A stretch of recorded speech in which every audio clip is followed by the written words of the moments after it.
رانجھا صاحب دیکھیے ہم کوئی یہ تو نہیں کہیں گے کہ آپ پاکستان کی جس طرح یہ فوری کریں، لیکن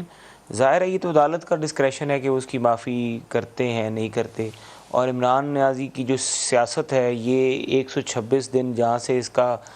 کی شروعات ہوتی ہے ڈی چوک سے، وہ تو ہے ہی بدتمیزی پہ مبنی. تو اچھی بات اگر وہ بدتمیزی سے ایک یو ٹرن لے لیں اور تسلیم کر لیں کہ جو میں نے بدتمیزیاں کیں، میں نے آپ کے سپریم کورٹ سے لے کے عدالتوں کے شلواریں بھی لٹکائی گئی تھیں سپریم کورٹ کے سامنے، خیر وہ تو بولنا علیحدہ بات، لیکن یہ جو ابھی بیان دیا اگر وہ معافی مانگ لیں اور اس سے ہماری عدلیہ سب کا مرال بھی ہائی ہوگا. اور معافی مانگنے میں اللہ تعالیٰ بندے کو بڑا کرتا ہے، لیکن یہ تو میں کیا کہہ سکتا ہوں. لیکن ہم یہ سمجھتے ہیں کہ نہال ہاشمی، طلال چودھری کیس، دانیال عزیز کیس، اس میں بھی جو ساری چیزیں ہیں ان کو مد نظر رکھتے ہوئے ایسا فیصلہ کیجیے. دیکھیں نا وہ کہیں گے زیبا تیار ہو جاؤ،